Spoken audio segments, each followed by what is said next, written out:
Welcome to my house. Welcome to the Structure Talk podcast, a production of Structure Tech Home Inspections. My name is Reuben Saltzman. I'm your host, alongside building science geek Tessa Murray. We help home inspectors up their game through education, and we help homeowners to be better stewards of their houses.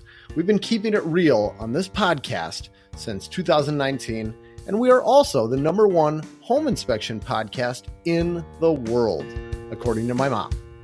All right, Tess. So this week we're kind of tying this in to the blog again, and we're gonna do a fairly short episode here because it's a fairly simple topic. But we're gonna talk a little bit about inspecting old fuse panels. This is a very specific topic. You have taught a lot of inspectors on our team how to inspect electrical panels, fuse panels, the difference between 60 and 100 amp and split bus panels. So we're going to talk about all that stuff today. Yeah, I feel like it's a topic that's a little intimidating for most people, at least, well, maybe that's just me. Electrical is an intimidating topic to me, I think. And even though, yes, I have taught a lot of our inspectors on the team and people we've hired and stuff, how to inspect them, I still feel like it's something I'm always learning about. And even just reading through your recent blog on them, I feel like I picked up a couple things too. Oh, good. Yeah, it never ends with electrical. I feel like no matter how much you think you know, there's going to be somebody behind you that's going to make you look stupid because they know so much more than you.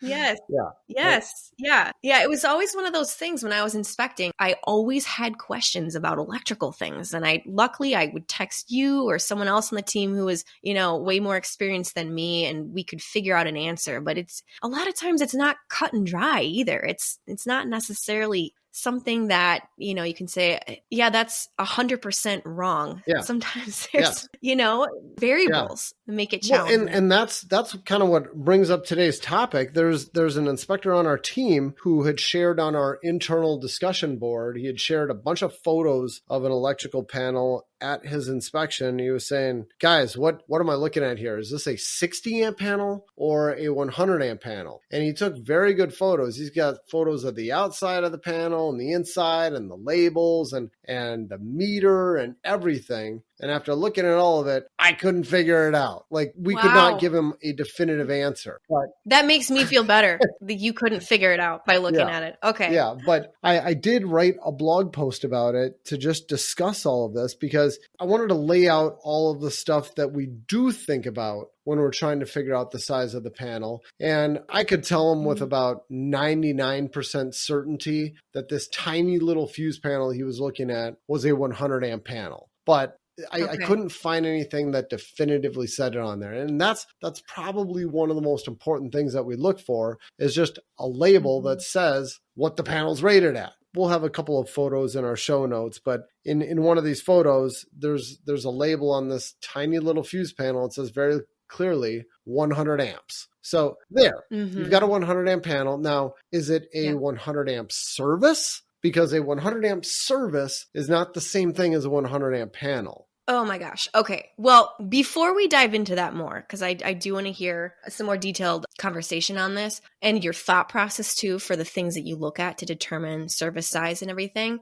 Let's just back up for a second. And why is it a big deal that we're even talking about like a 60 amp service versus a 100 amp service? Like what do most houses have for a service size? What do we typically see? Well, new construction today, I'd say it's pretty much all 150 to 200 amps. I mean, 200 amps is pretty standard. They just put in a big service and they say you got plenty of room for expansion and we never need to worry about it. But the minimum size you can put in today is 100 amps. You can get a surprising amount of coverage with a 100 amp service. I know when I was taking these electrical inspection classes, we had to do these load calcs, and I did a load calc at my own house to figure out what I needed. And at the time, I had a 1.5 story house in Minneapolis. I only had one major 240 volt appliance. It was the air conditioner. And you add up everything, and I needed like 50.9 amps. at my house. So Huh. my 100 amp service Wow. was nearly twice what I really needed, but it was still the minimum allowable. Yeah. So 60 amps is a big deal because it's not even allowed for modern houses today. They need a bigger service size. Yeah, you wouldn't put in a 60 amp service today. And not only that, but a lot of insurance companies get kind of whipped up when there's a 60 amp service. I think they get more whipped up about fuse services, but a lot of them just don't like to see a 60 amp service. Either they're going to charge more for insurance, or they're not going to insure the home if you have a service size of 60 amps. And Okay. it's one of those things that as home inspectors, we need to report on the service size. Our standard of practice says we need to describe what the service size is. And again, service size is the service size. That's the total that the house can use coming in. It's not the same thing as the electrical panel size. You could have a panel that's rated for 200 amps, and you could have a 60 amp breaker in there, and no more than 60 is going to come in. It could be a 60 amp service, yet you have a 200 amp panel. And that's not a defect. It probably is a defect. I mean, there's probably going to be something wrong. If we see a 60 amp service and there's a 200 amp panel, there was probably somebody messing around in there without a permit. That's usually the case, but not 100%, only probably. Does that make sense? Okay. Yeah, it does. The service size coming in does not always match what the panel can handle. That's right. So there's a lot of different things that we look at as a home inspector to try and determine, okay, well, first of all, what is the service size? And then what is your panel rated for? And how much amperage do you have coming through the panel into the house? I don't think I'm exaggerating here, though, when I say probably 99% of the time, the two are the same. It's pretty unusual to find panel size that doesn't match the service size. So almost every time, if you see a 100 amp panel, it's going to be a 100 amp service, just not 100% of the time. Right. So this is probably something, though, this 1% is probably something you'd find in an older house, right? Yes, exactly. Yep.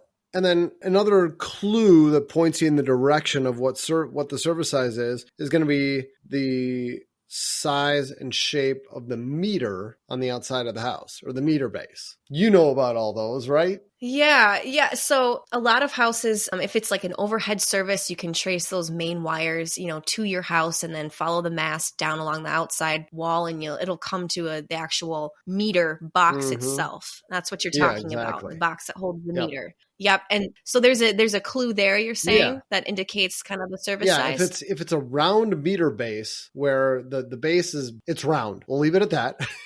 It's almost always 60 amps. Now, according to Douglas Hanson, code guru Douglas Hanson, that doesn't mean that it has to be 60 amps. You can still have a 100 amp service with a round meter base. So don't take that round meter base as gospel. Don't take it as a rule that this is 60 amps. It's just probably 60 amps.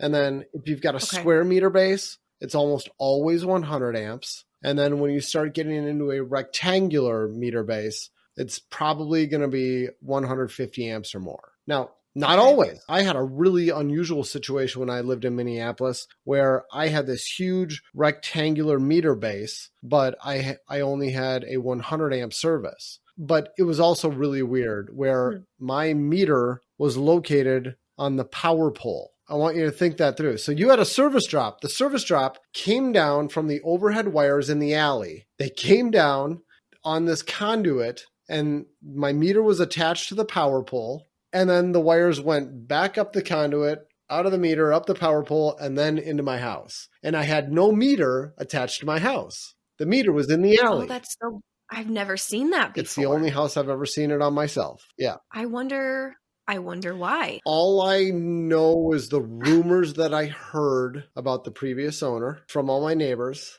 And apparently the person who used to live there really did not like people coming on his property. Very private. And I think he was able to pull some strings somehow to make it so that nobody would have to enter his property to take meter readings. Wow. Okay. But I don't know. I don't know. Yeah, that's a very unique circumstance. And actually I've seen meters in basements before too. Have you come across that? That's unusual. And if you see a meter in a basement, I mean, I have never seen a meter in a basement with a 100 amp service. It's either going to be a 30 amp service. Yeah, you heard me right. 30 amp service or a 60 amp service. One of those two. Okay. Yep. Yep. So that's another indicator if you see the meter in kind of a strange location, either a round socket or a round metal box or in a different location. It'll point you in that direction. And then another limiter is the size of the wires coming in,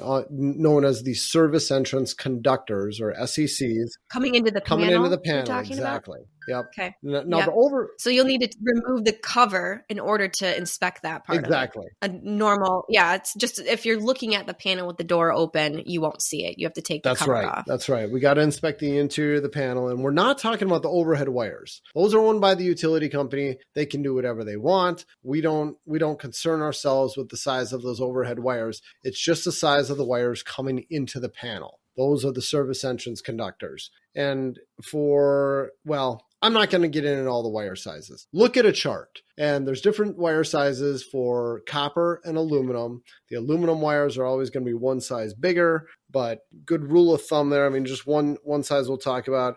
If it's number 4 copper or number 2 aluminum, that's good for 100 amps. And as a home inspector, you start to get familiar with all these different wire sizes, and you're usually able to tell at a glance, okay, does this look too big? Does this look too small? Is what I meant to say. Yeah. It's never too big. You can always go bigger. Yeah, and explain that. I mean, why would it be a problem if the wire's too small? Too small, it's not going to handle sufficient current, and it could overheat and could start on fire. That's the bottom line. So if you've got like a wire that's rated for 60 amps and it comes into a panel and the main breaker is 100 amps, that wire can overheat and the breaker's not going to trip. Right. Exactly. And you can start a fire. Okay. Now, we'd look at the meter base. We'd look at the wire sizes. We look at the panel size. And then, of course, the final thing we look at is the overcurrent protection device, which is a fancy way of saying fuse or circuit breaker. What's the main fuse or what's the main circuit breaker? And on most panels, it's just going to be one. You have a big breaker that's labeled 100 amps,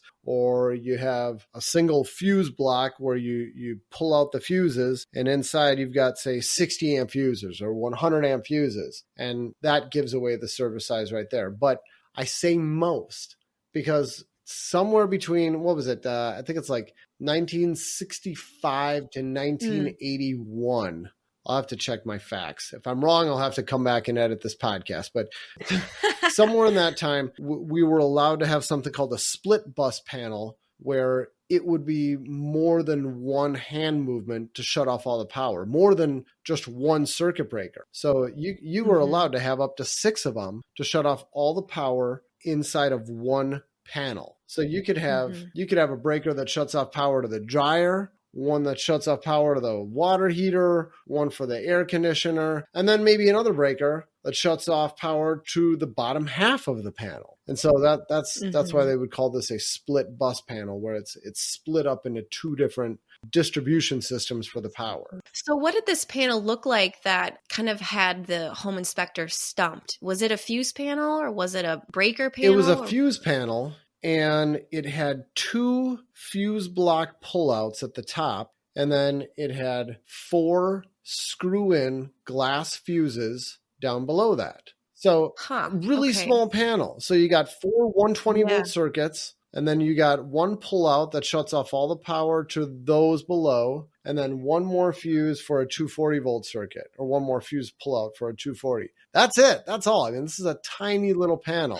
And so usually when you see a panel that size, you just kind of assume, okay, it's got to be a 60 amp service. But we looked at this more closely, and I don't think we could actually figure this out for this panel, but a lot of those old fuse panels are going to be a split bus fuse panel. Oh, wait, we did figure it out on this one, because both of those fuse block pullouts said main, indicating the only way to shut off all the power is to pull out both of those fuse blocks. Both. Yes.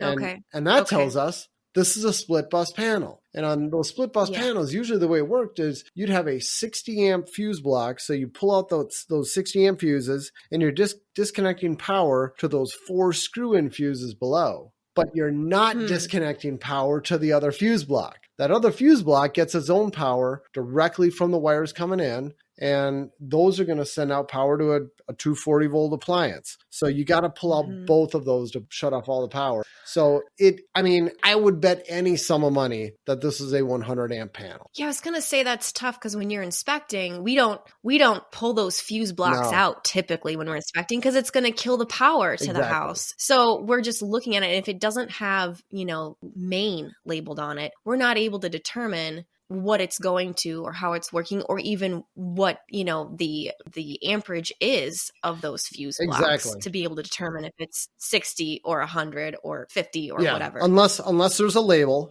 There usually is a label, but in this case, the label was illegible. I mean, it was totally faded and scraped off. Couldn't figure anything out. Yeah. And you're talking about the label, the piece of paper that's usually on the inside of the panel door when you open it. Exactly. Yeah, it'll say right there what it's rated for. Another thing too, I think a lot of people wonder about, is there anything inherently dangerous about having a fuse panel itself? No. Compared to a circuit breaker Fuses are perfectly safe. Nothing wrong with them. I mean, once they blow, they have blown. Now, insurance companies don't like them because they're old, they're outdated. It means that you've got an old electrical system. It's easy to overload stuff. And fuse panels can be tampered with. I mean, with a bunch of those old Edison-based fuses, and they call it an Edison-based fuse or fuse base because you could take a light bulb and actually screw it into that fuse base. It was the exact same threads. So you could get, say it's a 15 amp circuit and it keeps blowing. Well, you get annoyed that it keeps blowing. And so you just get a 30 amp fuse instead and you screw it in there. So it was a lot easier to tamper with fuse services. Doesn't mean fuses are at all unsafe. Just means that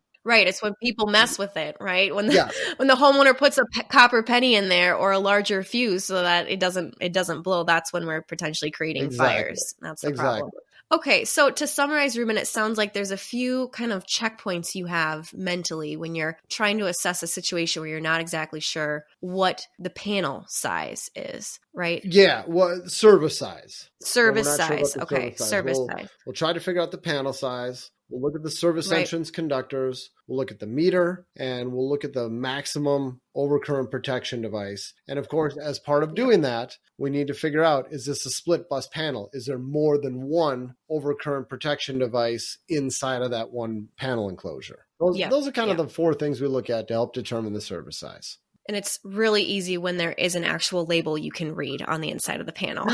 When it's not there, then you're trying to figure it out with these other methods. And even if the panel size is labeled, it's not synonymous with the service size 100% of the time. Most of the time it is, but we can't just hang our hat on that. We got to look at everything. Well, these are some really good tips. And if you're a home inspector inspecting some older houses out there that might have older panels or fuse panels, hopefully this is helpful to you. Or even if you're a homeowner and you're trying to figure out your own panel and you've got one of these, hopefully this has been helpful to you. I hope so. Probably lost a lot of people with this one, but you know what? Too bad. This was a pretty technical one. And you know what? Yeah. We said at the beginning of the year, we're gonna get really specific with a few of these. That's okay. Yes, we did. We gave you a fair warning, listeners. All right. Tessa, thank you for being my co-host. Sure appreciate it. Hey, it's been fun.